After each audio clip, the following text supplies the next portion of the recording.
Warna news Marathi, त्यास विश्वासार्ह बातमीचा. श्री सद्गुरू बाळूमामा देवालय आदमापूरच्या बगा क्रमांक 7च्या आगमनानिमित्त सावर्डे येथे बुधवार दिनांक 3 जून 2026 भक्तिमय वातावरणात भव्य मिरवणूक, धार्मिक कार्यक्रम आणि महाप्रसादाचे आयोजन करण्यात आले. सकाळी 10 वाजता दत्त मंदिर सावर्डे येथून या उत्सवाला प्रारंभ झाला. बगा क्रमांक 7च्या आगमनामुळे संपूर्ण सावर्डे नगरीत उत्साहाचे वातावरण निर्माण झाले होते. श्री सद्गुरू बाळूमामांच्या पालखी व रथाची गावातून भव्य मिरवणूक काढण्यात आली. यावेळी महिलांनी पारंपरिक वेशभूषेत डोक्यावर घागरी घेऊन मिरवणुकीत सहभाग घेतला. गावातील महिला भक्तांनी पालखीचे पूजन करून सद्गुरू बाळूमामांप्रती आपली श्रद्धा व्यक्त केली.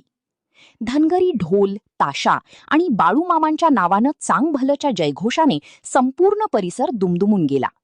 मिरवणुकीच्या मार्गावर ठिकठिकाणी भाविकांनी फुलांची उधळण करून पालखीचे स्वागत केले.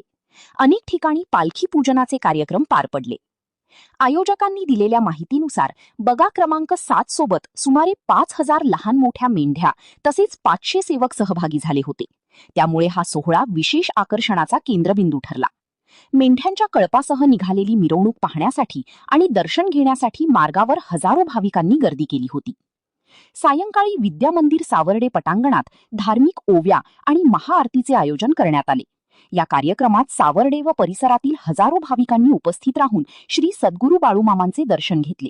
भाविकांनी मोठ्या भक्तिभावाने कार्यक्रमात सहभाग नोंदविला. त्यानंतर आयोजित करण्यात आलेल्या महाप्रसादाचा सुमारे 3000 भाविकांनी लाभ घेतला. महाप्रसादासाठी स्वयंसेवकांनी उत्कृष्ट नियोजन केले होते. कार्यक्रमस्थळी पिण्याच्या पाण्याची, वाहतुकीची तसेच भाविकांच्या सोयीसाठी आवश्यक व्यवस्था करण्यात आली होती. संपूर्ण कार्यक्रम यशस्वी पार पाडण्यासाठी सर्व तरुण मंडळी, ग्रामस्थ, भक्तगण, युवक मंडळी, महिला मंडळी आणि विविध स्वयंसेवकांनी मोलाचे योगदान दिले. सावर्डे व परिसरातील भाविक हजारोंच्या संख्येने उपस्थित राहिल्याने कार्यक्रमाला उत्स्फूर्त प्रतिसाद मिळाला. श्री सद्गुरू बाळूमामांच्या जयघोषाने आणि भक्तिमय वातावरणाने संपूर्ण सावर्डे नगरी भक्तिरसात न्हावून निघाली. बगा क्रमांक 7च्या आगमनामुळे भाविकांमध्ये विशेष उत्साह पाहायला मिळाला असून हा सोहळा दीर्घकाळ स्मरणात राहील अशी भावना उपस्थितांनी व्यक्त केली. Subscribe now and press the bell icon. Never miss an update.